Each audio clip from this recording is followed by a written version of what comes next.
आ रही जो ज्ञान विज्ञान परंपरा है उसको छोड़कर उसने अपना अलग आलाप रागा।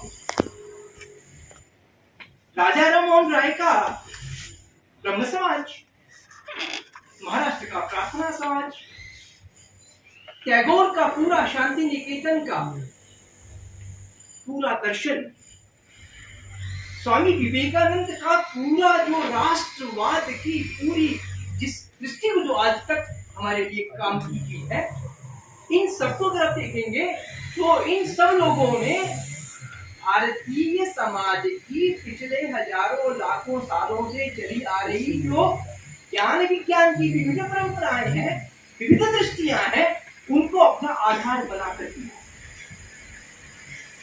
चाहे वो ब्रह्म समाज का उपनिषदों के आधार पे हो, प्रार्थना समाज का संत साहित्य के आधार पर हो, चाहे टैगोर का पूरा उपनिषद दर्शन हो, चाहे विवेकानंद का गीता या उपनिषदों को आधार बनाकर हो, चाहे तिलक का गीता को आधार बनाना हो, चाहे गांधी को बनाना हो।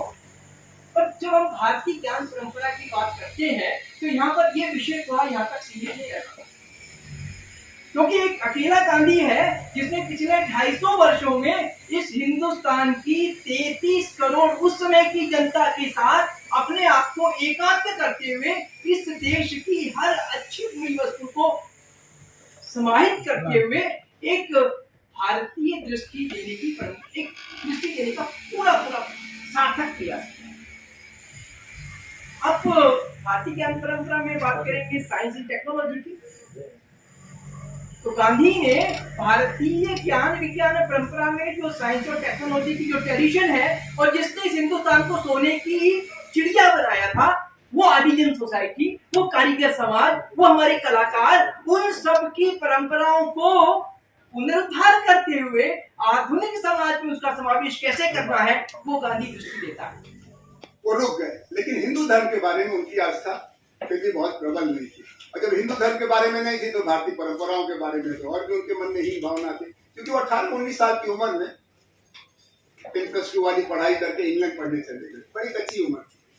और वहां जाकर के वो तब जाके उनको पहली बार किसी ने लाइट ऑफ एशिया बुद्ध के बारे में पढ़ने को मिला, गीता का सॉन्ग डिवाइन का अंग्रेजी का अनुवाद किसी मित्र ने पढ़ने को दिया, जो उनको यहाँ के स्कूल कॉलेज में पढ़ने का मौका नहीं मिला था।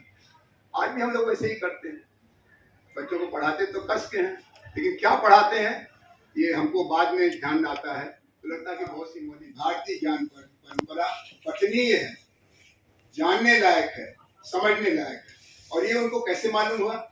उनके एक समकालीन से जैन साधक श्रीमद राजचंद्र, वो उम्र में तो उनसे 2 साल बड़े थे, लेकिन भारतीय दर्शन, भारतीय धर्मों की उनकी जानकारी बहुत गहरी थी।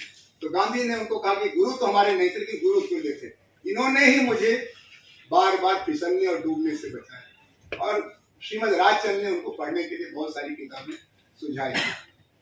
हमें और गांधी जी में फर्क ये था कि हमारे दोस्त सिखाते हैं, बताते हैं, लेकिन हम एक कान से सुने दूसरे से निकाल देते हैं। गांधी जी उसको ग्रहण करते थे। तो एक किताब थी, प्रोफेसर भारद्वाज आपको बाद में और विस्तार में बताएंगे, शब्द दर्शन। आज भी वो किताब प्रामाणिक है, क्योंकि भारतीय ज्ञान परंपरा का जो मौलिक दायरा है, मूल आधार है, ये 6 दर्शन परंपरा है। और एक बार गांधी जी ने उनको चिट्ठी लिखा कुछ सवालों को लेकर, तो उन्होंने कहा मैंने आपको बताया था कि शब्द दर्शन पढ़ना, इन सवालों से ऐसा लगता है कि तुमने पढ़ा नहीं है ठीक से, फिर से पढ़ो और फिर हमको चिट्ठी लिखना। यानी एक मित्र भाव से उन्होंने सीखने का काम किया और उन्होंने भारतीय ज्ञान धारा की हर परंपरा का गहन अध्ययन करने का प्रयास किया, विदेश में रहते। कहते हैं कि जब गांधी जी लौटे 20 बरस विदेश में रहने के बाद, उनके साथ सामान तो कुछ ज्यादा नहीं आया, लेकिन 10,000 किताबें वो लेके आए, 10,000।